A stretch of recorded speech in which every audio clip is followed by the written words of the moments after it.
Buenos días a todos, bienvenidos al quinto ciclo de webinarios de Derecho Constitucional, organizados en colaboración con el Departamento de Derecho Constitucional de la Universidad de Oviedo y la Cátedra de Derecho Constitucional del Dr. Raúl Gustavo Ferreira de la Universidad de Buenos Aires. Los directores de estos webinarios son el profesor Dr. Benito Aláez Corral y el profesor Dr. Raúl Gustavo Ferreira, quienes hoy nos acompañan como expositores en este panel de gran relevancia sobre la jurisprudencia como fuente del derecho en los sistemas constitucionales español y argentino. Estamos llevando a cabo la moderación del evento desde el aula 217 de la Facultad de Derecho de la Universidad de Buenos Aires, donde los alumnos de la comisión del profesor Leandro Abel Martínez y demás presentes nos acompañan como audiencia. Ahora, si les parece bien, le vamos a dar inicio a las exposiciones. En primer lugar, tendrá la palabra el profesor doctor Benito Aláez Corral, quien es doctor en Derecho por la Universidad de Oviedo y máster en Derecho Alemán por la Universidad de Bochum. Dedicado a la docencia e investigación universitaria desde 1991, es catedrático de Derecho Constitucional de la Universidad de Oviedo desde 2012. Durante estos años, ha combinado su dedicación a la docencia y la investigación con el ejercicio práctico del derecho como magistrado suplente del Tribunal Superior de Justicia y de la Audiencia Provincial de Asturias y como consejero del Consejo de Administración de la Radio Televisión del Principado de Asturias. Sus publicaciones abarcan diversos libros monográficos, capítulos de libros y artículos en revistas especializadas y se han ocupado de problemas del derecho constitucional, entre los que destacan los límites materiales a la reforma de la Constitución Española de 1978, minoría de edad y derechos fundamentales, nacionalidad, ciudadanía y democracia, Premio Francisco Tomás y Valiente del Tribunal Constitucional, complejidad del espacio público, democracia y regulación del ejercicio de derechos fundamentales, conflictos de derechos fundamentales en el espacio público y más recientemente reforma constitucional y defensa de la democracia.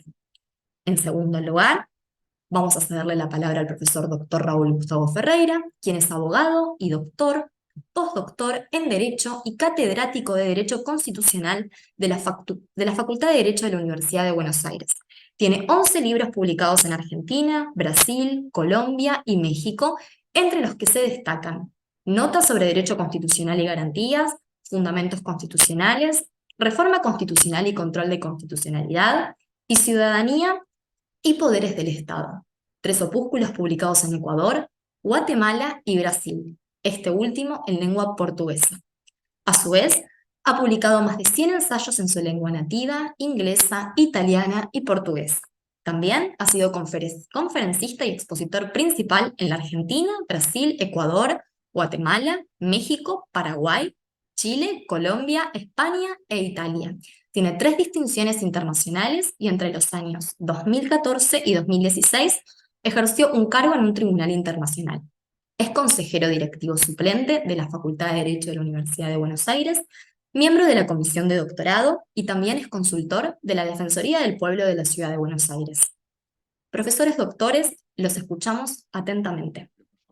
Un renovado agrado encontrarnos con ustedes y en este quinta episodio del webinario entre la Universidad de Oviedo y la Universidad de Buenos Aires en las áreas de Derecho Constitucional. En el día de hoy nos vamos a referir a la jurisprudencia, la jurisprudencia como fuente de derecho en el ordenamiento español y en el ordenamiento argentino. Así que vamos a comenzar, si te parece, Benito, con tu exposición. Quedamos entonces todos prendidos con el profesor doctor Benito Aláez Corral. Te escuchamos aquí en El Fin del Mundo, Benito. Perfecto. Supongo que estáis viendo la presentación, ¿no? Sí, estamos viendo. Vale. Pues entonces comenzaré con la exposición. Para mí también es un grato placer estar una vez más en esta quinta serie de webinarios con los compañeros y con los amigos de la Universidad de Buenos Aires. En este caso, para dialogar con mi compañero y amigo Gustavo Ferreira sobre una cuestión como es la jurisprudencia y su rol en los distintos ordenamientos. En este caso vamos a comparar el ordenamiento español y el ordenamiento argentino. Podemos comenzar planteando un poco cuál es la problemática que está detrás del análisis de esta cuestión. Lo que hay que decir es que en sistemas jurídicos como el español, que son clasificados como de civil law, El papel de la jurisprudencia en el ordenamiento jurídico ha sido de siempre una cuestión polémica.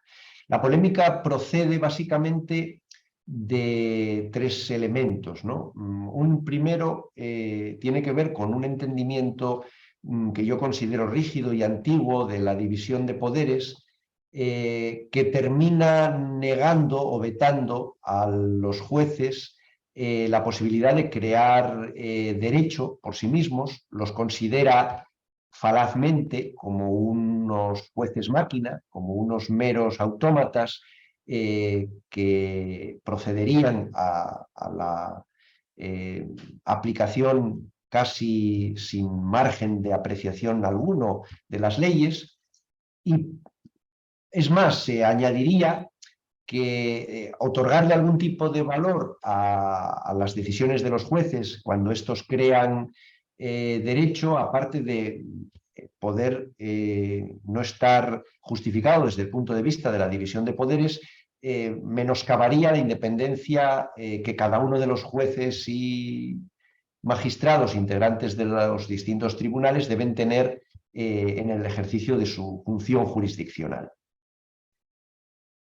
En todo caso, lo que sí puedo adelantar ya ahora es que, con independencia de lo que diga después en relación con si nuestro ordenamiento jurídico, el español, considera o no a la jurisprudencia como fuente de derecho, creo que la discusión o que la polémica es un tanto superflua, porque aunque no sea considerada fuente de derecho, los sistemas que no la conciben como tal le otorgan algún tipo de eficacia jurídica de manera directa o de manera indirecta. Termina siendo una especie de lo que podríamos denominar metafuente del derecho, fuente sobre las fuentes del derecho, algo que condiciona la aplicación de las fuentes del derecho. Y si no se considera fuente en los sistemas de civil law, en muchos de ellos, como es el caso del español, como diré después, en contraposición con los sistemas del common law, en los que a través del sistema del precedente y por tanto de la jurisprudencia como fuente, es porque el sistema de selección de los jueces y magistrados y la estructuración de estos o de su desempeño a lo largo del tiempo en una estructura organizativa, no se organiza en los sistemas de common law en forma de carrera administrativa, de carrera burocrática, cosa que sí se hace en los sistemas de civil law, como es el sistema español, y con ello se consigue una función de, digamos, de estructuración y de vinculación de unos jueces o tribunales a otros, los inferiores se vincularían a los superiores, a través de esta estructuración del Poder Judicial en forma de carrera que no se consigue en el sistema del common law y que explica que en estos sistemas de common law el precedente tenga una relevancia que no tiene en nuestro Estado. En último extremo, la impresión que yo tengo en esta fase introductoria de mi exposición es que el papel que le otorguemos a la jurisprudencia lo que va a servir es para determinar el concreto rol que le atribuyamos a la función jurisdiccional dentro de un Estado democrático de derecho. Es decir, tenemos que buscar un punto de relación entre creación judicial de derecho, que es lo que terminaría siendo atribuirle algún tipo de eficacia normativa a las decisiones reiteradas de los tribunales en forma de jurisprudencia, y legitimidad de la toma de decisiones jurídicas dentro de un Estado. Bueno, centrándonos en el caso del ordenamiento español, ¿qué sería la jurisprudencia? ¿Cómo la podríamos concebir y qué eficacia jurídica tiene? El concepto doctrinal de jurisprudencia es quizás más amplio, como veremos ahora, que el concepto legal que se da en nuestro ordenamiento. Doctrinalmente se viene entendiendo por jurisprudencia el conjunto de criterios interpretativos y aplicativos del sistema legal que sean deducibles de los fundamentos jurídicos, es decir, de la ratio decidendi y del fallo de las resoluciones jurisdiccionales. En principio, abarcaría a cualesquiera decisiones jurisdiccionales de cualquier orden y de cualquier tribunal. El Código Civil Español, que es el primer documento legal que se ocupa de definir la eficacia jurídica de la jurisprudencia, concibe legalmente a esta en términos más estrictos, más restringidos, porque la define en el apartado 6º del artículo 1 del Código Civil como la doctrina que de modo reiterado, por tanto son necesarias al menos 2 sentencias, establezca el Tribunal Supremo, solo el Tribunal Supremo, al interpretar y aplicar la ley, la costumbre y los principios generales del derecho. ¿Qué podemos decir de esta concepción legal que tenemos en nuestro ordenamiento jurídico? Pues que el concepto en sí mismo ya resulta insuficiente, porque además de la jurisprudencia del Tribunal Supremo, por mandato de otras disposiciones legales van apareciendo nuevas jurisprudencias que van a tener una eficacia normativa dentro del sistema legal español, y además que la creación judicial del derecho no solamente se va a producir cuando se interpretan y aplican las leyes, sino también cuando se anulan disposiciones generales por el efecto que el ordenamiento jurídico confiere a la decisión judicial de anular disposiciones generales. En último extremo, podemos decir que en el sistema legal español la eficacia jurídica de la jurisprudencia la determina el legislador. Y un apunte más, en un sistema territorialmente descentralizado como el español, como es el caso también del argentino, merece la pena destacar que en el caso de España el legislador encargado de atribuir eficacia a la o las jurisprudencias que se puedan crear dentro de nuestro sistema legal ha de ser siempre el legislador del Estado, es decir, el legislador de las instituciones centrales, porque en virtud del artículo 149.1, número 8 de la Constitución española, el Estado tiene competencia exclusiva sobre las reglas relativas a la aplicación y eficacia de las normas jurídicas, que es en torno a las cuales gira la determinación de la eficacia de la jurisprudencia. Si me permitís, voy a apuntar inicialmente 2 ejemplos de lo que podíamos denominar nuevas jurisprudencias, es decir, de esas decisiones reiteradas de los órganos jurisdiccionales que complementarán el ordenamiento jurídico, que tendrán algún tipo de eficacia dentro del ordenamiento jurídico al interpretar y aplicar el derecho o al anular disposiciones generales. Es el caso de las decisiones del Tribunal Constitucional y también el caso de las decisiones del Tribunal de Justicia de la Unión Europea, dado que España es un Estado integrado dentro de esta organización supranacional. No son los únicos, también podríamos decir, pero no voy a detenerme en ello porque sería extender en exceso mi exposición, los Tribunales Superiores de Justicia de las comunidades autónomas, de las 17 comunidades autónomas que tenemos en España, que culminan la organización judicial del Estado dentro de cada una de esas 17 comunidades autónomas y que son órganos inferiores en la estructura judicial al Tribunal Supremo, también pueden terminar creando jurisprudencia en la función casacional que el sistema legal les atribuye. Pero de ello no voy a hablar hoy. Voy a intentar dar unas cuantas pinceladas de cuál sería la eficacia jurídica de la jurisprudencia, tanto del Tribunal Supremo, que digamos sería la jurisprudencia strictu sensu en la definición que da el Código Civil en el artículo 1.6, del Tribunal Constitucional y del Tribunal de Justicia de la Unión Europea. Empezando por el Tribunal Supremo, como ya dije antes, la eficacia de la misma está prevista en el artículo 1, apartado 6 del Código Civil. Y este deja claro que la jurisprudencia, entendida como doctrina reiterada del Tribunal Supremo, al aplicar o interpretar la ley, no es fuente del derecho, pero sí complementa el ordenamiento jurídico. Tendríamos que preguntarnos en ese sentido, para concretar un poco más en qué consiste este complementar el ordenamiento jurídico, si existe en España un sistema de precedente de stare decisis, como en el common law, tanto vertical, vinculando a los tribunales inferiores las decisiones jurisprudenciales de los tribunales superiores, como horizontal, en el sentido de que un mismo tribunal deba atenerse a sus fallos precedentes.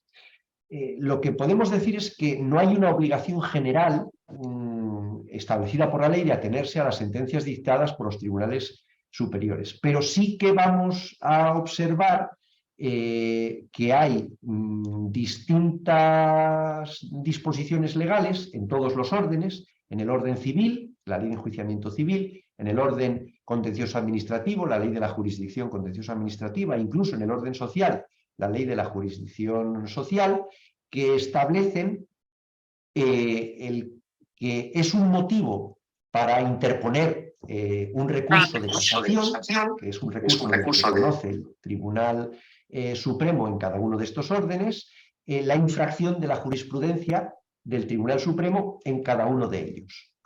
Así lo establecen distintas disposiciones, como podéis ver en la presentación, tanto, repito, de la Ley de Enjuiciamiento Civil como de la Ley de la Jurisdicción Contencioso-Administrativa o la Ley de la Jurisdicción Social. Es más, el artículo 493 de la Ley de Enjuiciamiento Civil prevé que se publiquen en el Boletín Oficial del Estado y que vinculen a los demás juzgados y tribunales las sentencias de doctrina jurisprudencial que dicte el Tribunal Supremo en materia civil.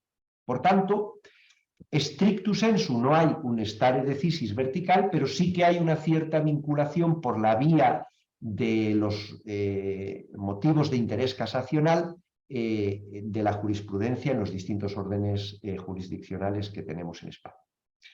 En lo que se refiere al stare decisis horizontal, tampoco existe una expresa disposición legal que obligue a los tribunales a atenerse a sus decisiones precedentes. Sin embargo, el principio de igualdad como principio constitucional, tal y como lo ha interpretado el Tribunal Constitucional, obliga a que el juzgador, para poder apartarse de sus decisiones anteriores y no contravenir este principio de igualdad, ni tampoco el principio de interdicción de la arbitrariedad de los poderes públicos, está obligado a motivar el cambio de decisión en las diferencias que pueda tener el nuevo supuesto en relación con los supuestos anteriores. Bien, diferencias que atengan al sujeto o a los sujetos del caso, bien al objeto, o bien a la causa legal que fundamenta la toma de la decisión.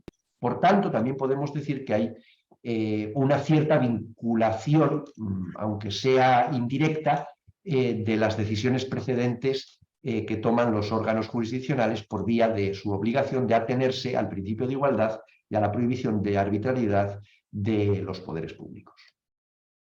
Pasando ya al Tribunal Constitucional, podemos decir que las resoluciones del Tribunal Constitucional tienen eficacia jurídica tanto en su vertiente de legislador negativo o positivo, como en su vertiente de intérprete supremo de la Constitución.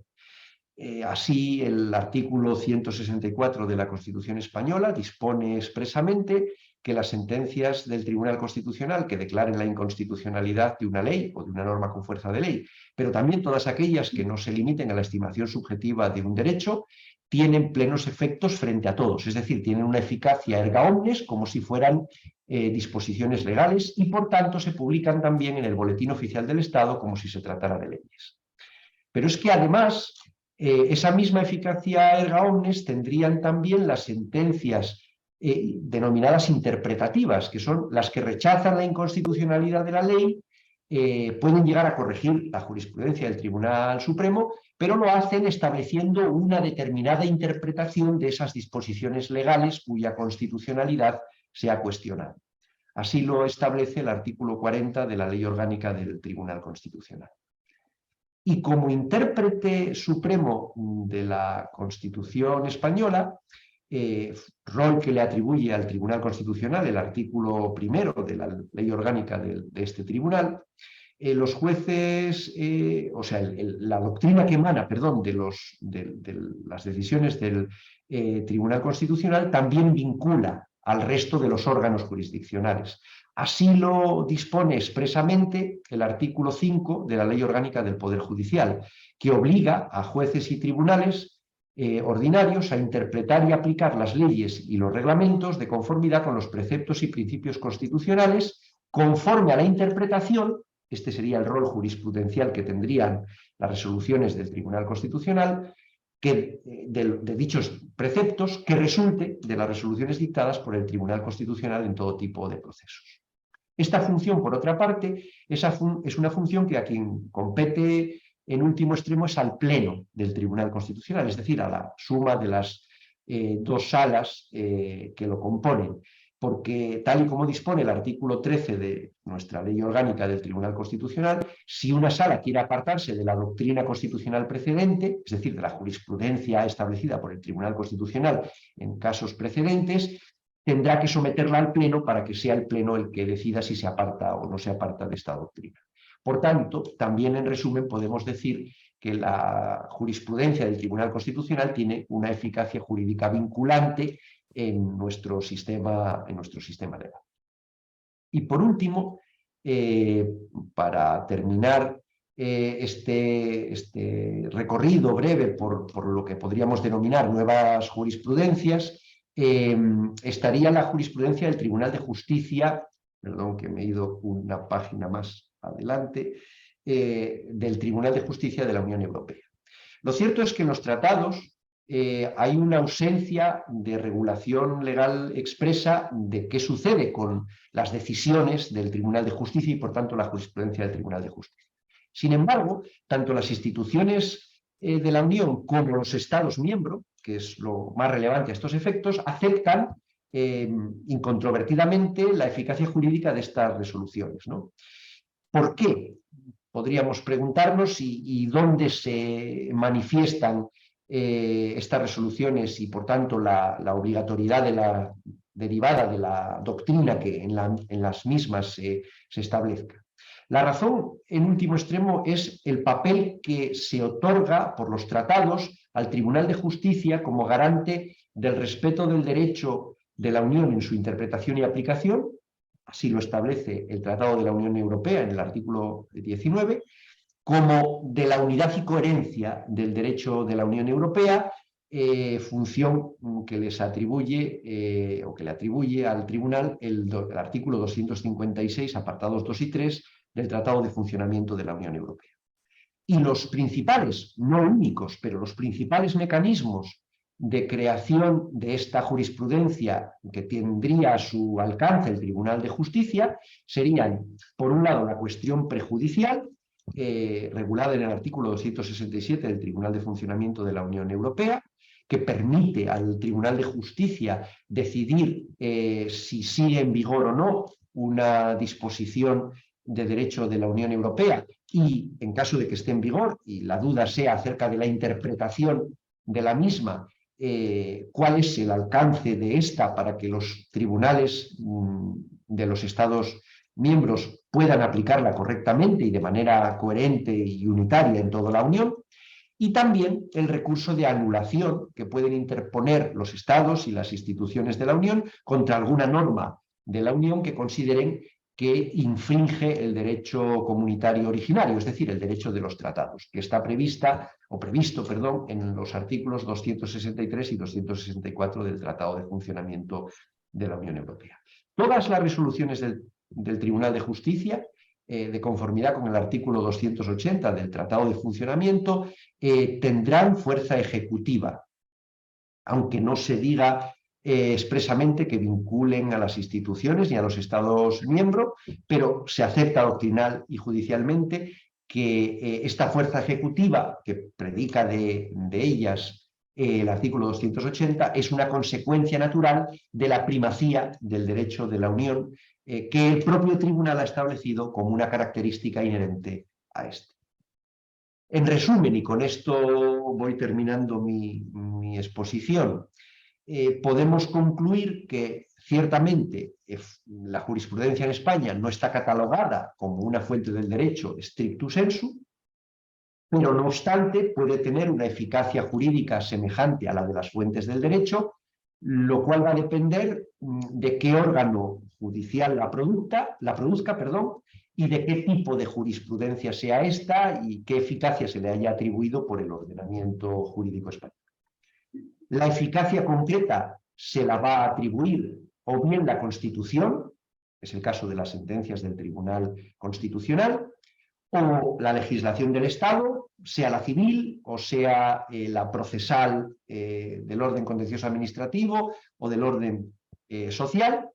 En todo caso, legislación del Estado central, nunca legislación de los entes territoriales, dado que en España el Poder Judicial es un poder único y es un poder del Estado.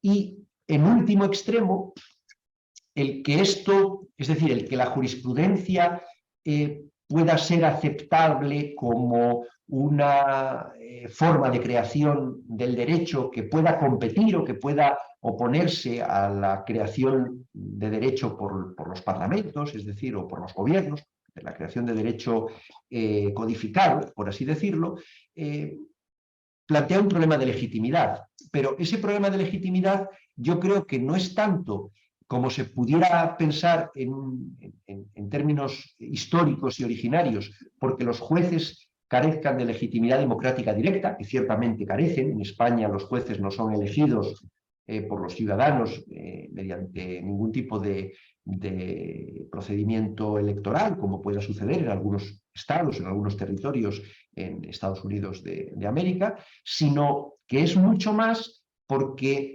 asistimos, yo creo, a una sustitución de la legitimidad procedimental de las decisiones por una legitimidad axiológica. Entonces, en último extremo, de lo que se trata es de que estamos de acuerdo con la jurisprudencia y con su valor obligatorio como fuente o como fórmula de creación del derecho, si la jurisprudencia falla en el sentido axiológico en el que nos parece bien. Y si no, la consideramos ilegítima. Y exactamente lo contrario, cuando el Parlamento aprueba una norma legal con la que no estamos de acuerdo, es decir, que no responde axiológicamente a los valores o intereses que consideramos adecuados, entonces le otorgamos legitimidad a la decisión jurisprudencial que cuestiona, anula o reinterpreta la decisión legislativa. Por tanto, al final, en mi opinión, el problema es que estamos sustituyendo una legitimidad procedimental democrática por una legitimidad axiológica basada en valores que no creo que sea lo más deseable. En todo caso, es una cuestión polémica, ciertamente, y que puede seguir abierta al debate.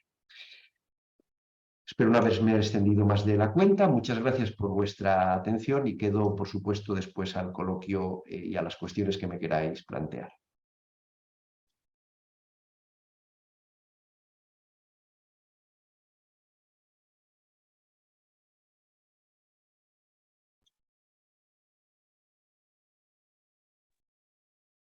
Bueno, Benito, muchísimas gracias por tu exposición. ¿Me escuchan bien en Oviedo? Perfectamente. Bueno, muchísimas gracias. Es un Muy bien. placer estar con todos ustedes acá. También la veo a Paloma, la veo a Diego, a todos los colegas en este tren en movimiento que hemos arrancado con los colegas de la Universidad de Oviedo. Y en este caso, por primera vez, intentándolo desde la propia aula 217 en la Facultad de Derecho, rodeado de alumnos y de alumnas, todos ellos muy, muy jóvenes, Benito y Paco, realmente. Benito, acabas de presentar un problema con proyección de consecuencias que a partir del pantallazo que yo también voy a compartir con ustedes, la diferencia de sistemas jurídicos entre el sistema jurídico español, que también has descrito, y el argentino, creo que compartimos como problema la ausencia de una regulación y el desarrollo de una problemática muy importante en relación a la legitimidad de las decisiones. Sobre todo para los españoles que nos están escuchando, deseo compartir que la Argentina tiene un sistema constitucional desde el año 1853 y la semana que viene se van a cumplir los primeros 170 años. La Constitución de la Argentina es una de las constituciones republicanas más antiguas del mundo. Tiene una composición peculiar nuestra Constitución, porque se integra con normas de fuente nativa y con normas que su vigencia se habilita pero provienen de fuente extranjera. Es decir, la Argentina tiene un derecho creado de 129 disposiciones normativas permanentes, más la habilitación a un elenco del derecho internacional de los derechos humanos que se determinó en 1994 y que ha ido creciendo con determinadas convenciones y que hacen que en la actualidad este panorama en vigencia sean 14 instrumentos internacionales de derechos humanos los que tienen jerarquía constitucional. Entonces, este es el derecho creado, el derecho positivo, el derecho constitucional positivo vigente en la Argentina. De todas estas normas que existen en la Argentina, ya sean las de raíz constitucional y ya sean las que tienen solamente jerarquía constitucional, no hay una sola norma en este nivel que adjudique al Poder Judicial, a la jurisprudencia, que me adhiero a la definición que ha dado Benito, como fuente del derecho. A diferencia de lo que ha descrito el profesor Aláez Corral, la Argentina tiene un modelo completamente distinto, donde está conformado por un pacto federal de 24 entidades autónomas, las que solamente pueden dictar sus códigos de procedimiento. Pero lo que se conoce como legislación de fondo, a diferencia del modelo norteamericano, el Código Penal, el Código Civil, el Código Comercial, la ley laboral, son dictadas por el Congreso y se aplican en todo el país. De manera tal que los constituyentes en 1853 no imaginaron un problema que se iba a suscitar muchísimo tiempo después, que era, por un lado, cómo resolver los problemas de inconstitucionalidad y, por otro lado, cómo resolver los problemas de interpretación del derecho común. Si ustedes escucharon con atención al profesor Aláez Corral, se habrán dado cuenta que en España tienen para lo que sería el derecho común un tribunal supremo que se ocupa de dar la última palabra. Y para las cuestiones constitucionales, las cuestiones políticas constitucionales, un tribunal constitucional. Cuando hablaba el profesor Aláez Corral, escuchamos y veíamos que los españoles tienen, por así decirlo, dos cabezas. En realidad no es así, pero en la Argentina solamente una cúspide, todo termina en la Corte Suprema de Justicia. Como les anuncié, no hay una norma, sí en la Constitución se organiza el Poder Judicial, y el Poder Judicial de la Argentina solamente puede decidir conflictos entre partes en medio de una causa. Y una causa es un litigio en el cual existen dos partes que tienen intereses contrapuestos. O sea que por vía de principio no puede emitir el Poder Judicial decisiones en abstracto. Siempre son decisiones en concreto, de acuerdo a la petición que le han planteado cada una de las partes. La obligatoriedad de las sentencias de la Corte se plantea desde el siglo pasado, porque cuando se organiza la jurisdicción en la Argentina, no existía como hoy jueces de primera instancia, cámaras de apelaciones y la Corte Suprema. Existían solamente los juzgados federales y por encima la Corte Suprema. Recuerden ustedes que este modelo constitucional de la Argentina que estoy refiriendo fue pensado para una población de 900.000 personas, más del 90% eran analfabetos. Hoy la situación es completamente distinta, somos más de 45 millones, está esparcido y es un sistema normativo que tiene verdaderamente sus complicaciones. Ahora, ni en el siglo XIX, ni en el siglo XXI, en ningún momento rigió la obligatoriedad de los fallos de la Corte, excepto una cuestión que un solo momento que voy a mencionar. ¿Qué quiere decir esto? Que tramitado un asunto en una provincia argentina o en la ciudad de Buenos Aires, si el asunto llegaba a la Corte Suprema, la Corte Suprema lo que iba a hacer era decidir el conflicto de acuerdo a una sentencia pasada en autoridad de cosa juzgada, cuya validez, en principio, solamente iba a ser adjudicable a las personas que habían litigado. Tengan en cuenta ustedes, además, que en los primeros 50 años del siglo XX, la Corte Suprema resolvió la misma cantidad de causas que actualmente se presentan en la Corte en un año. Es decir, en 50 años, prácticamente de 1900 a 1950, llegan a la Corte Suprema de Justicia de la República alrededor de unas 25.000, 30.000 causas, que es aproximadamente lo que puede ingresar en la actualidad en un año y medio de tarea jurisdiccional de nuestro más alto tribunal. Esta ausencia de norma respecto de la obligatoriedad o de la vinculación de lo decidido por la Corte tuvo una sola excepción en la Argentina, que fue cuando rigió la reforma de 1949. En marzo de 1949 comienza a regir una reforma de la Constitución, un cambio que duró hasta el año 56. En ese periodo se había instaurado en la Constitución la obligatoriedad para todos los jueces, inclusive para la Corte Federal, de seguir los pronunciamientos que se habían dictado. Como ustedes sabrán, la Constitución de 1949, y quienes nos están escuchando en Europa, fue dejada sin efecto en 1956, de manera tal que la Argentina retorna en este sentido a la ausencia, a la vacancia normativa, a una suerte de misión imposible. Y esto no es una cuestión que a los jueces de la Corte Suprema de la Argentina les haya pasado de manera inadvertida. La Corte Suprema ha tenido 115, 116 jueces en casi 160 años de labor institucional, y voy a compartir con ustedes diferentes momentos con diferentes opiniones que dio la Corte Suprema en 160 años.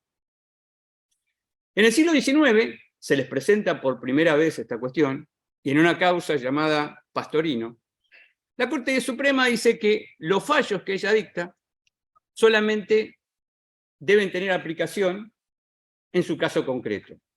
Y esto realmente es interesante, lo que plantea la Corte, porque era 20 años después de su instalación, y evidentemente no había ninguna razón en ese pleito para el cual la Corte generara este obiterdictum. Sin embargo, la Corte pareciera que reconoce, de un lado, el derecho creado, es decir, el derecho creado en ese caso por el Poder Constituyente en 1853, la reforma de 1860 y la reforma de 1866, y los jueces de la Corte interpretaban que al existir el derecho creado, el juez no tiene que venir a crear absolutamente nada, sino realizar, aplicar el campo semántico que tiene cada una de las normas, en este caso la Constitución Federal. Sin embargo, este problema, y entendiendo por problema un verdadero hueco en el conocimiento humano, se traslada.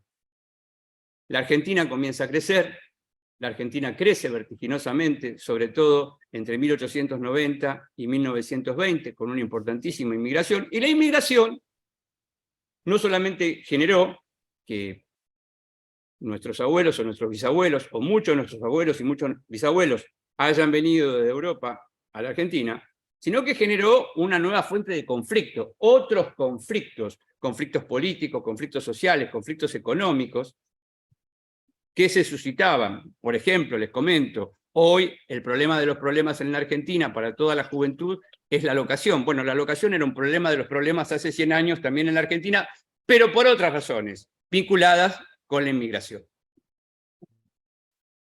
¿Qué hace la Corte Suprema?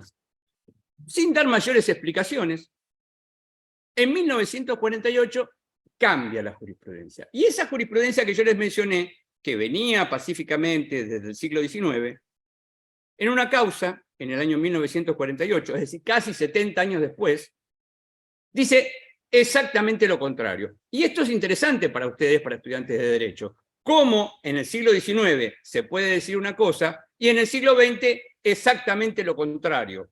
No es que nosotros los preparamos a ustedes para que piensen que todo vale, sino para que ustedes vean que se pueden desarrollar estructuras argumentales en un sentido negativo en el siglo XIX y otra estructura argumental en un sentido completamente distinto en el marco del siglo XX.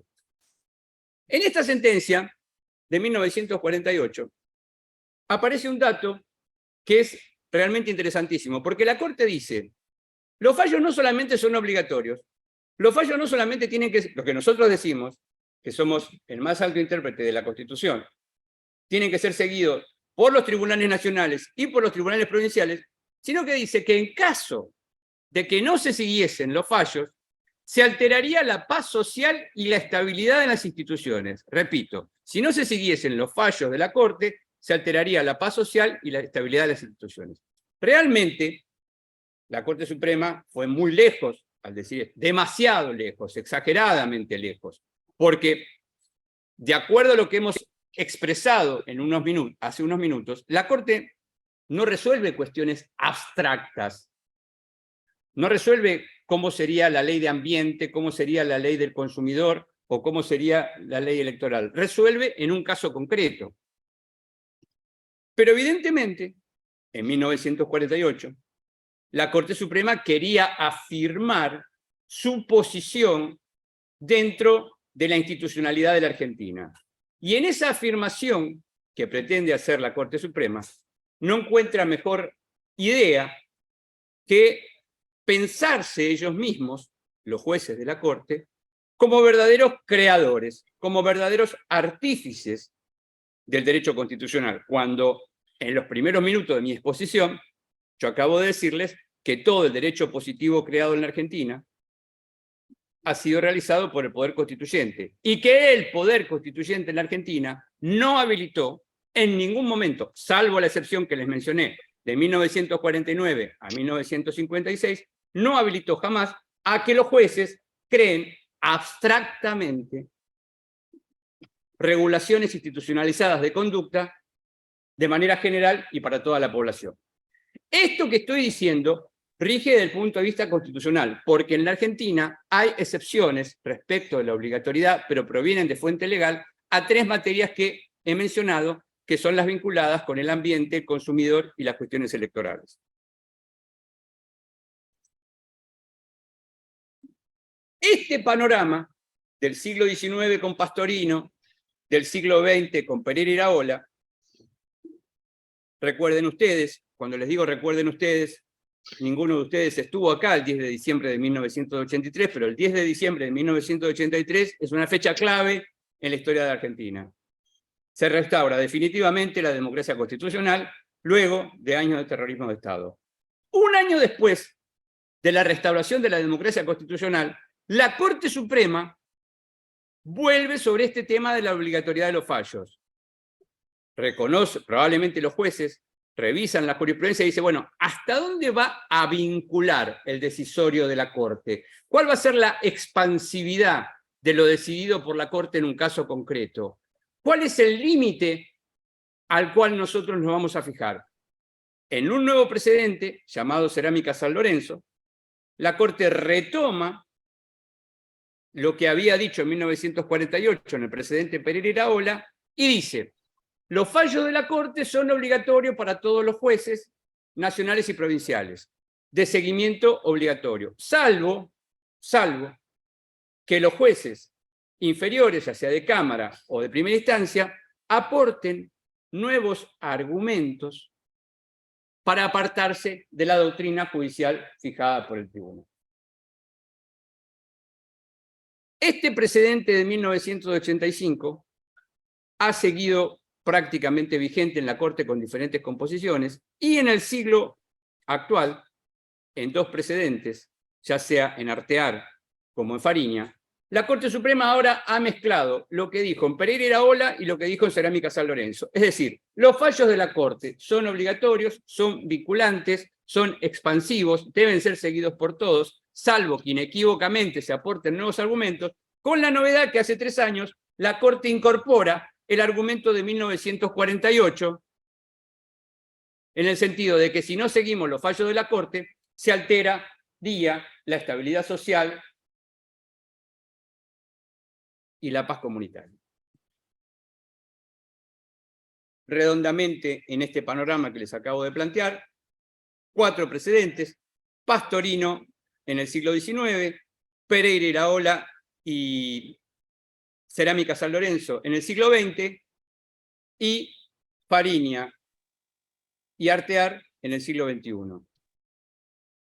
En 160 años, en esa totalidad de precedentes que he elegido prácticamente para esta disertación, no podemos conformar ni un único cuerpo de doctrina para opinar a favor de la obligatoriedad del precedente en la Corte, ni para opinar en contra. Diríamos a nuestros amigos españoles y españolas que nos están siguiendo, diríamos que hay una tendencia en la integración de los jueces de la Corte a autorreferirse a sí mismos autorreferencialmente para autoadjudicarse la vinculatoriedad y expansividad de todo lo que deciden para el resto de la Argentina. ¿Qué suceda en el resto de la Argentina es harina de otro costal?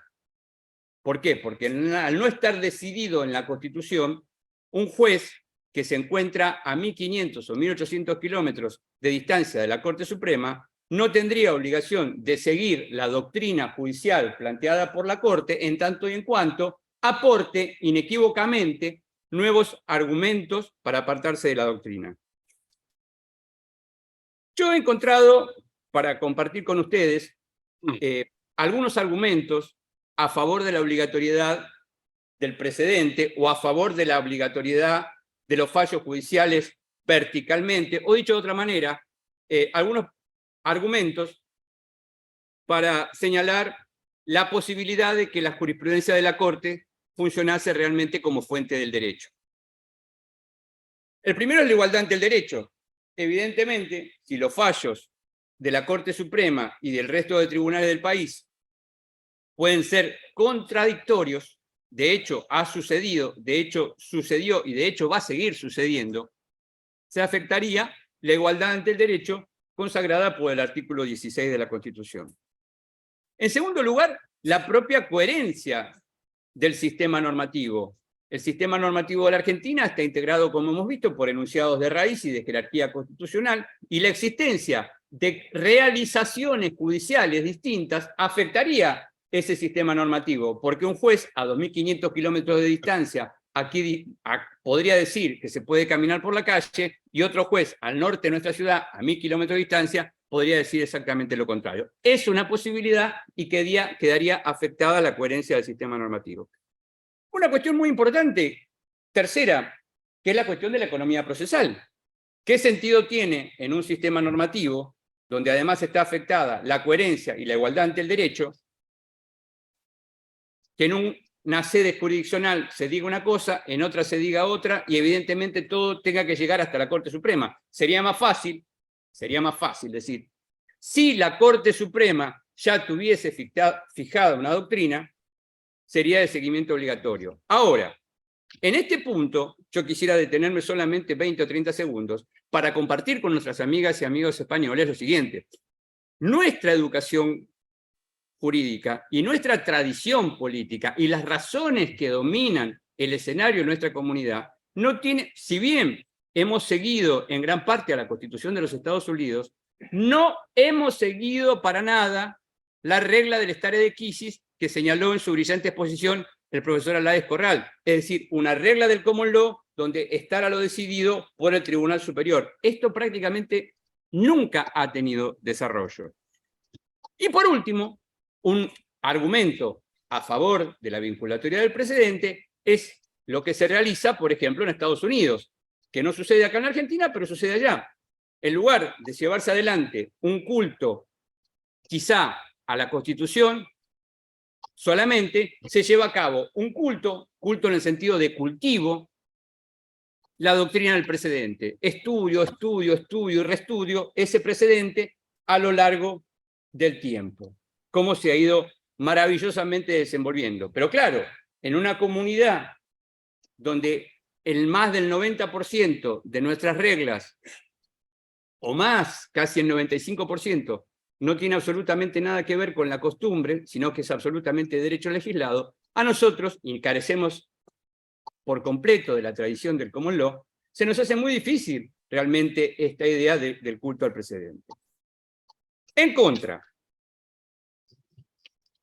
adelanto que los argumentos en contra son más potentes que los argumentos a favor. En primer lugar, hay un silencio terminante en los principios y reglas constitucionales. No hay una regla que habilite la competencia de la Corte Suprema para que ella funcione como fuente del derecho. Yo creo que este argumento es el más potente de todos. En segundo lugar, en contra, es el tema de la autorreferencia. Porque la verdad que queda muy mal que si yo soy juez de la Corte, diga autorreferentemente que lo que yo digo en esta causa es autoadjudicable y autoaplicable para todos los jueces del país. Por lo menos, esto tendría que ser discutido en el Congreso, a través de una ley. Tengo dudas que se pueda hacer a través de una ley, pero digo,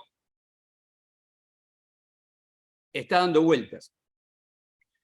Hace unos años, en el año 2020, el actual presidente de la República, el doctor Alberto Fernández, nos pidió una opinión sobre esta cuestión y le entregamos, como en el dictamen, la posibilidad de que se discuta en el Congreso, que es el ámbito de participación y concurrencia democrática por excelencia y por naturaleza, respecto de si estamos dispuestos o no a que los fallos de la Corte sean obligatorios y bajo qué condiciones. O sea, pensar la posibilidad de una creación limitada o de efectos vinculantes de los fallos de la Corte Suprema de Justicia. Esto no se ha tratado en el Congreso, no tiene estado parlamentario y no hay ninguna posibilidad de que se trate en la misma sintonía que en estos 40 años que se van a cumplir el 10 de diciembre de este año de democracia constitucional, prácticamente esta cuestión no ha sido discutida en el Congreso.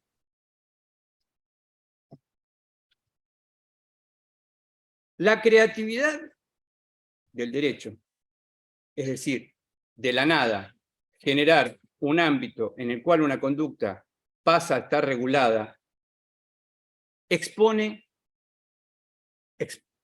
pero al 1000% la politización de la justicia. Porque los jueces, en tanto y en cuanto ya no resuelven solamente los casos singulares, sino que van a resolver masivamente todos los casos que se le presenten, quedan al filo de la navaja. En conclusión,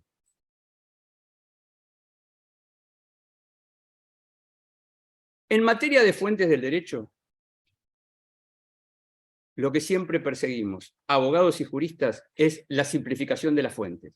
Necesitamos una simplificación de fuentes, porque necesitamos conocer ese derecho, porque el conocimiento del derecho creado nos permite distinguir en el ámbito del acatamiento y el ámbito de la realización. Además, en segundo lugar, como conclusión, es absolutamente necesaria una coordinación entre las fuentes, para que nosotros sepamos exactamente qué es aquello que sabemos que existe como derecho configurado y cuál sería la doctrina aplicable por algún tipo de realización jurisprudencial que nosotros podemos atacar.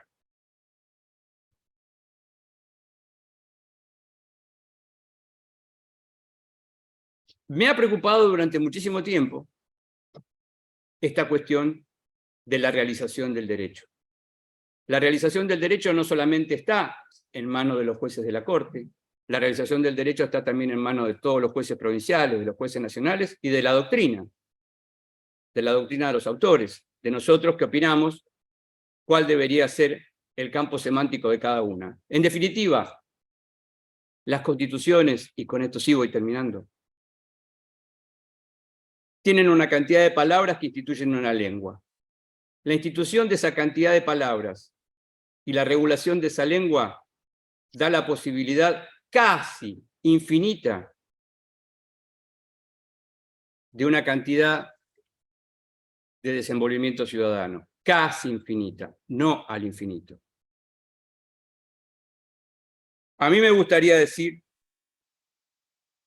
sostener siempre, que la Constitución, el sistema de la Constitución Federal,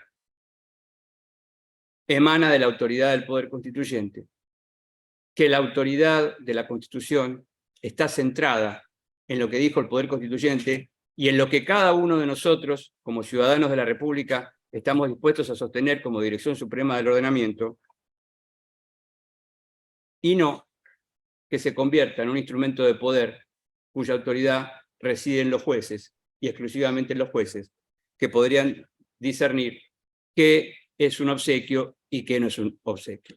En definitiva, la misión de los jueces es realizar la Constitución. Realizar la Constitución no es crearla, y no puede haber, no debería existir creación del derecho constitucional hasta tanto no se reforme la Constitución. Muchísimas gracias por la atención y seguimos participando del webinario.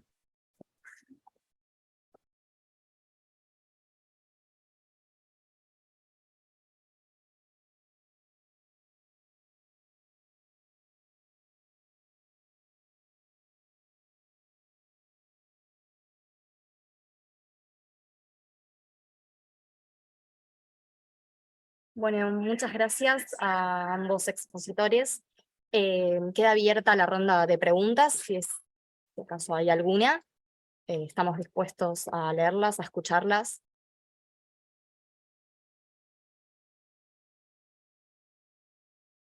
Sí, profesor Dolapian, le damos la palabra. Hola, ¿qué tal? ¿Cómo están? ¿Se escucha bien? Sí. Bueno, en primer lugar, agradecerles a ambos expositores el esfuerzo y también a las coordinadoras y a todos los presentes. Parece que no fue una jornada fácil en el aula 217 de la facultad, razones técnicas, pero bueno, a fuerza de buena voluntad se logró llevar adelante el seminario. Quería hacer una pregunta amplia para ambos ponentes, considerando que los alumnos que están en el aula son alumnos de primer grado de constitucional, digamos, el primer curso que tienen, y que eventualmente han tenido clases de teoría general del derecho, y eventualmente de teoría del Estado, como materias que pueden estar correlativas. Y entonces preguntarles qué ventajas o desventajas encuentran en la posibilidad que la creación de normas generales provenga a partir de sentencias judiciales. ¿Qué puntos a favor puede tener esta posibilidad y cuáles son los puntos en contra en el marco de un Estado constitucional? Muchas gracias.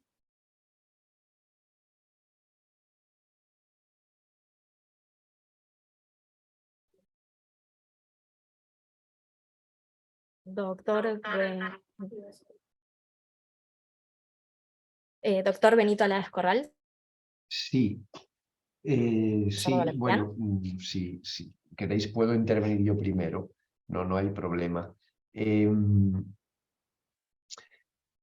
Tratando de responder un poco a la pregunta, no me va a quedar más remedio que discrepar un poco del planteamiento de mi colega y amigo Gustavo Ferreira. Yo entiendo que de la exposición que ha hecho el profesor Ferreira, él es más proclive a los argumentos contrarios que a los argumentos favorables a conceder algún tipo de eficacia jurídica a las decisiones de carácter general, creadoras, digamos, de normas generales por parte de los órganos jurisdiccionales, ¿no? Yo voy a empezar por las desventajas. La desventaja que le veo a que los jueces hagan eso, que luego añadiré que lo hacen y no es evitable que lo hagan, no hay más remedio que asumir que van a crear normas generales, no puede ser de otro modo, al menos tanto más cuanto más obligatorio es un sistema legal, es decir, cuanto más se cumple un sistema legal. El principal problema o desventaja que le veo es que puede haber una extralimitación en el uso de esa facultad, de esa capacidad. Y esa extralimitación puede tener como consecuencia el que se genere una polémica artificial que no debiera darse entre las decisiones del legislador y las decisiones de los órganos jurisdiccionales, tratando de contraponer dos tipos de legitimidades que nunca debieran contraponerse. Eso nunca debiera suceder si los órganos judiciales, en particular en el caso de los países europeos, que tenemos, como bien apuntó el profesor Ferreira, jurisdicción constitucional, es decir, un órgano judicial ad hoc para enjuiciar los problemas de constitucionalidad, que son los tribunales constitucionales. Repito, esto nunca sucedería si los tribunales constitucionales aplicasen lo que se denomina el self-restraint, es decir, una autocontención que coloca su toma de decisiones, particularmente de esas decisiones de carácter genérico o abstracto, como última ratio, como última situación, y no como algo de lo que pueden hacer uso arbitrariamente o a discreción, digámoslo así. Pero fuera de esa desventaja, el resto de lo que le veo son ventajas. Más que ventajas son consecuencias inevitables. Es decir, voy a intentar explicarme brevemente. Si decimos que no existe una norma que expresamente habilite al Poder Judicial para crear unos criterios generales de interpretación y aplicación, vamos a poner de la Constitución, estamos suponiendo que no existe un mecanismo para, de manera efectiva, hacer valer la obligatoriedad de la Constitución. Porque si las decisiones del tribunal, del órgano jurisdiccional que enjuicia la constitucionalidad de las normas, se circunscriben a un solo caso concreto, como bien exponía el profesor Ferreira, la consecuencia puede ser que una norma sea concebida como inconstitucional para su aplicación en el supuesto que enfrenta a A contra B en una parte del país, pero cuando la norma enfrenta a C contra D en otra parte del país, el órgano jurisdiccional ordinario o inferior que resuelve esa cuestión no debe atenerse al criterio sentado por el órgano, en este caso la Corte Suprema de Justicia o el Tribunal Supremo o el Tribunal Constitucional, el que sea el que culmine la cúspide jurisdiccional en ese país, ¿no? Si eso es así, sería tanto como decir que la Constitución carece de fuerza obligatoria efectiva. Puede proclamar su obligatoriedad, que por cierto, puestos a ponerse tan exquisitos, ninguna Constitución o prácticamente ninguna Constitución dice expressis verbis obligo a todo el mundo y mi infracción está sancionada con la antijuridicidad. Con esas palabras no suele haber ningún documento constitucional que se exprese y sin embargo partimos de que existe un poder de los órganos jurisdiccionales para sacar la conclusión de que si se infringe la Constitución, el acto que la infringe es nulo, es contrario a la Constitución. Repito, la consecuencia sería que la Constitución no sería una norma obligatoria. Por tanto, que los tribunales, sean del tipo que sea, extraigan conclusiones generales de la resolución de los distintos casos concretos que tienen a su conocimiento, aunque sea no para declarar la nulidad con carácter general, porque no todos los sistemas tienen por qué declarar la nulidad con carácter general de las normas que se oponen a la Constitución, pero sí a lo mejor la manera correcta de interpretar una norma constitucional, porque las normas constitucionales son por definición abstractas. Si negamos la abstracción de las normas constitucionales, negamos la adaptabilidad de la Constitución al cambio, salvo que convirtamos a la Constitución en una norma legal, porque tendría que ser modificable con la misma flexibilidad que las leyes ordinarias, lo cual redunda en un absurdo. Y si aceptamos la abstracción constitucional, como bien decía el profesor Ferreira, por unidad y coherencia del sistema normativo, por respeto al principio de igualdad, la interpretación que haga el órgano jurisdiccional que culmine la cúspide jurisdiccional en un país de la abstracción semántica de las normas constitucionales tendrá que vincular al resto de los órganos judiciales, porque de lo contrario estaríamos cuestionando la obligatoriedad de la norma constitucional que se plasma en la concreción de la abstracción que ha realizado el órgano judicial. Por tanto, repito, como desventaja, el riesgo de extralimitaciones.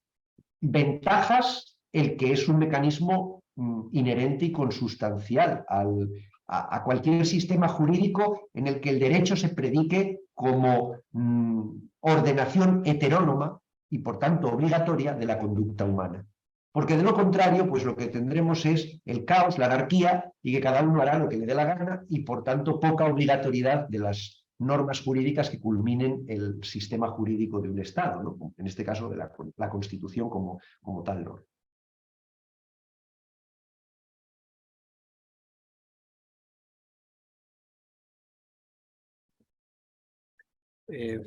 Muchísimas gracias, Benito, por tu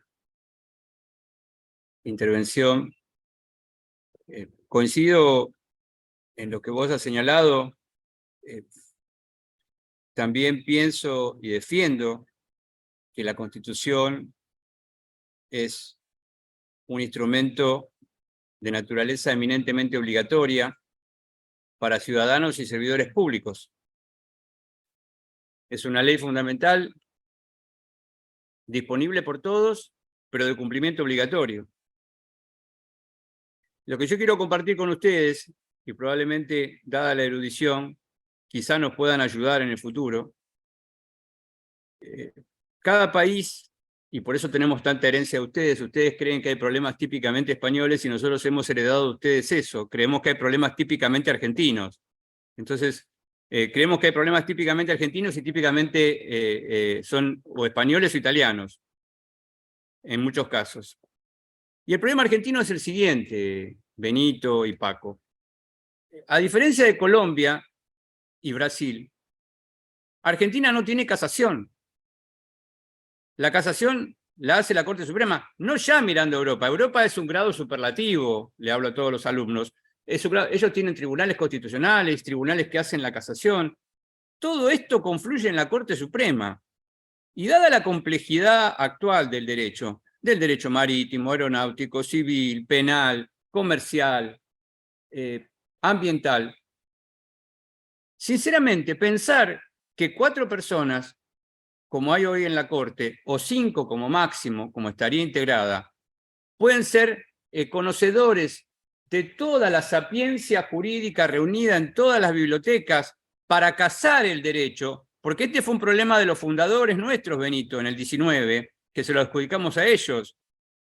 La casación del derecho la termina haciendo la Corte Suprema. No digo las cuestiones de constitucionalidad. Las cuestiones de constitucionalidad sí que haya 5 personas o 9 personas para resolverlo.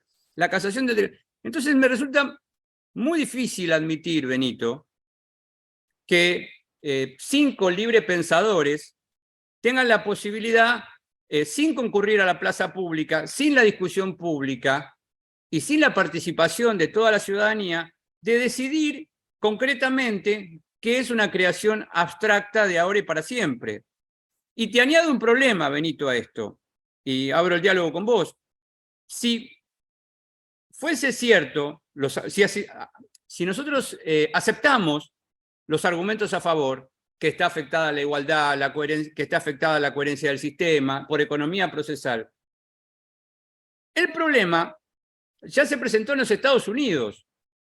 Cuando en los Estados Unidos la Corte Suprema fija una doctrina, después tienen que llevar adelante una reforma constitucional y les cuesta muchísimo por la propia estabilidad de los magistrados. Entonces, nosotros acá tenemos un fenómeno que ustedes no lo tienen, Benito. La magistratura constitucional, no la casatoria, pero la constitucional que está mezclada con la casatoria, dura hasta los 75 años. Entonces, si una persona es designada juez a los 35 años, puede estar 40 años y tenés que estar 40 años con esa doctrina, más allá de que se hayan producido cambios en el mundo y al juez haya que decirle que la inteligencia artificial prácticamente está gobernando el planeta, para decir, no, eso no sucedía porque yo hace 40 años que estoy sentado acá.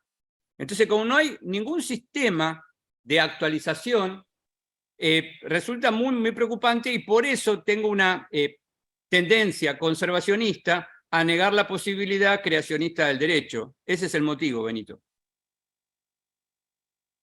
Si y gracias, Diego, por la pregunta. Si puedo añadir algo a esto, estoy totalmente de acuerdo con el planteamiento de Gustavo. Lo entiendo, claro, las situaciones no son comparables. El Tribunal Supremo en España tiene 81 magistrados. Está compuesto de 81 personas, no de 5. Y por tanto, pues claro, totalmente de acuerdo que hay una diferencia, pero yo creo, esto como pensamiento para compartirlo con vosotros en la Argentina, que el problema que tenéis es un problema de estructura del poder, no tanto un problema de que se deba o no reconocer eficacia a la jurisprudencia, sino que con la estructura de poder que tenéis vais a tener problemas de eficacia de las normas en general, sea por la jurisprudencia o por otras razones diferentes, ¿no? Entonces hay que cambiar la estructura de poder.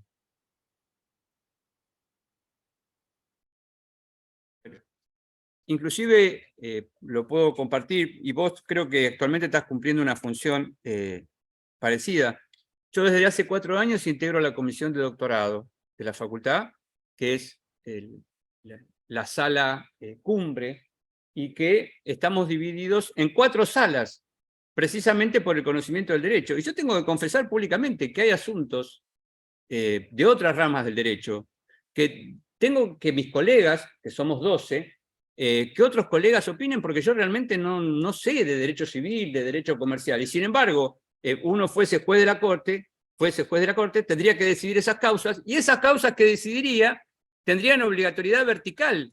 No solamente la obligatoriedad vertical, y Benito y amigos de Oviedo, cuando yo mencioné en la exposición, cuando la Corte Suprema de Argentina se autoadjudica autorreferentemente la verticalidad, pide verticalidad para todos los jueces, para todos los ciudadanos y para todos los funcionarios, para todos. No es una verticalidad más o menos. Eso es lo que se está reclamando. Y a mí me parece que eso tiene que ser decidido en una convención constituyente, Benito.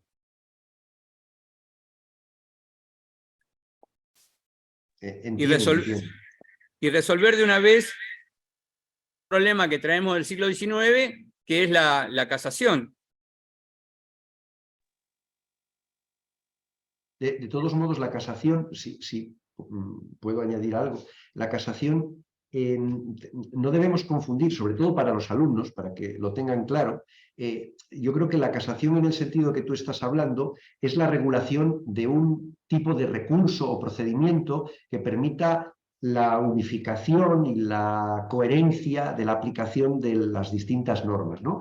Pero la casación como problema es un problema teórico legal que existe con independencia de que exista o no un procedimiento. Como seguramente todos vosotros sabéis, la casación en el sistema diseñado por la Revolución Francesa la realizaba una comisión de parlamentarios dentro del Parlamento. Es decir, en esa, en mi opinión, estrecha y real concepción de lo que es creación y aplicación del derecho, de la división de poderes que tenían los revolucionarios franceses, ellos pensaban, primer error, que hablado el Parlamento, los jueces iban a poder ser máquinas que aplicaban el derecho. Cuando se dieron cuenta de que eso no era viable o factible y que iba a haber divergencias, discrepancias, ignorancias en el sentido que se le quiso dar a determinados campos semánticos, como dices tú, por parte del Parlamento. Entonces dijeron, bien, lo que tiene que hacer el juez para seguir siendo máquina es preguntarle al Parlamento. Preguntarle al Parlamento qué quiso decir cuando dijo vehículo, o cuando dijo carromato, o cuando dijo buey, o cuando dijo lo que fuera en una ley, ¿no?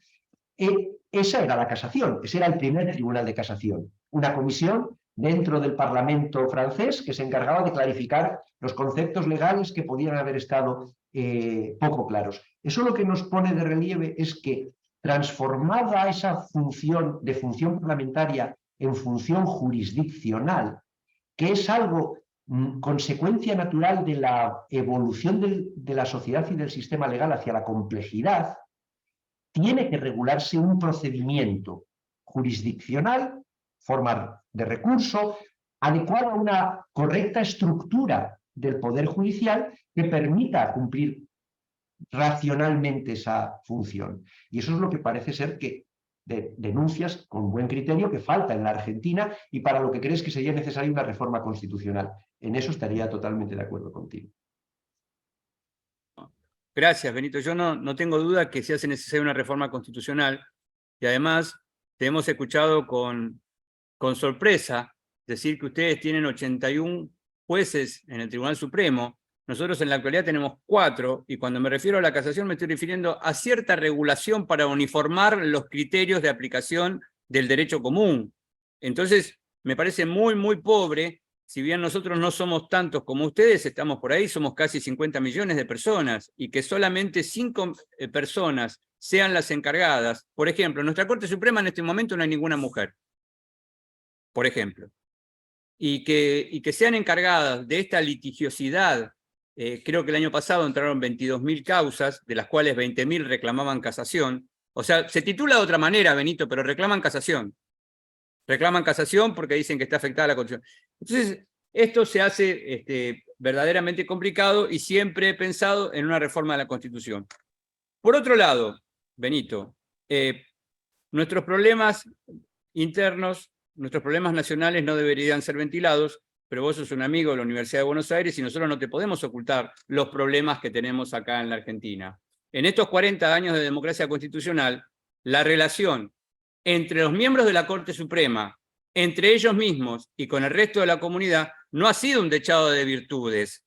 O sea, la Corte Suprema de Justicia, Benito, tú que eres uno de los mayores estudiosos, acaso el mayor estudioso del Tribunal Constitucional alemán, no es el Tribunal Constitucional alemán, no ocupa en el imaginario colectivo el sitio que tiene el Tribunal Constitucional Federal alemán. Más bien, acá nosotros nos ocupamos de las rencillas entre los jueces de la Corte Suprema. Hace 72 horas un juez ha denunciado a los otros 3 por incumplimiento de los principios del derecho. Entonces digo, ¿en manos de quién uno va a depositar esta creación abstracta y regulada? Por cierto, en España, de los 81 magistrados del Tribunal Supremo, solo 10 son mujeres.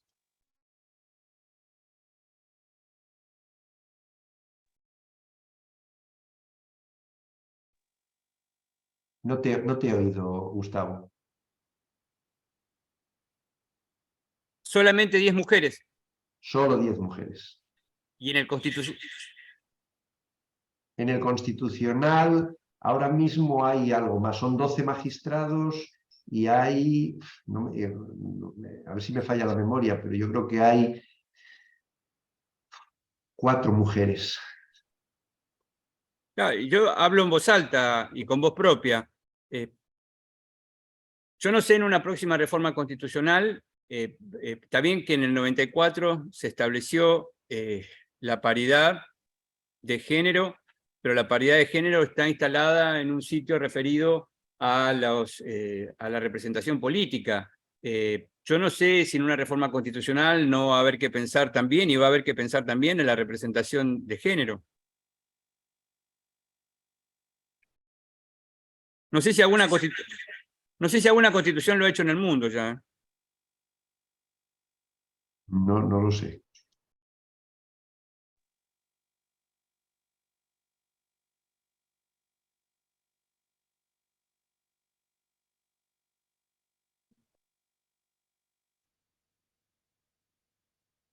Bueno, ¿cuándo tenemos la próxima reunión, Diego?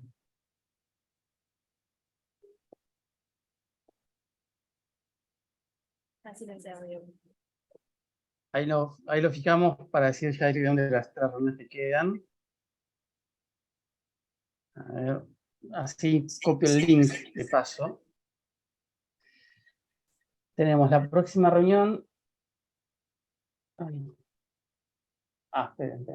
Es la próxima reunión, te ayudo, Dale. profesor Valerian, es el martes 2 de mayo, sobre los principios constitucionales del derecho penal y la igualdad de género, en el mismo horario, horario Argentina, 8:30 AM, así que nos volveremos a encontrar allí con expositoras mujeres en este caso. Benito, ¿te puedo pedir por favor si en nombre de los dos puedes cerrar el webinario de hoy? ¿Puede ser? Claro, por supuesto. agradeceros a todos, sobre todo los que estáis en el aula con el profesor Gustavo Ferreira y que habéis asistido al webinario, pero también los que os habéis conectado desde distintos puntos del planeta, porque creo que hay gente incluso de Brasil conectada, por haberos conectado a estos webinarios. Para nosotros, tanto para el profesor Ferreira como para mí, es muy importante mantener el diálogo académico entre los dos países y entre nuestras dos facultades. Y claro, ello depende no solo de que organicemos los webinarios, sino de que los mismos pues tengan público y que el público quede más o menos satisfecho con los diálogos que mantenemos, ¿no? Esperamos que haya sido así, que este tema haya sido de vuestro interés y quedamos a la espera de volver a vernos, sea telemáticamente, sea los que os podéis reunir presencialmente ahí, el 2 de mayo, como se dijo anteriormente, en el mismo horario, 8:30, horario de Buenos Aires. Muchas gracias y hasta la próxima.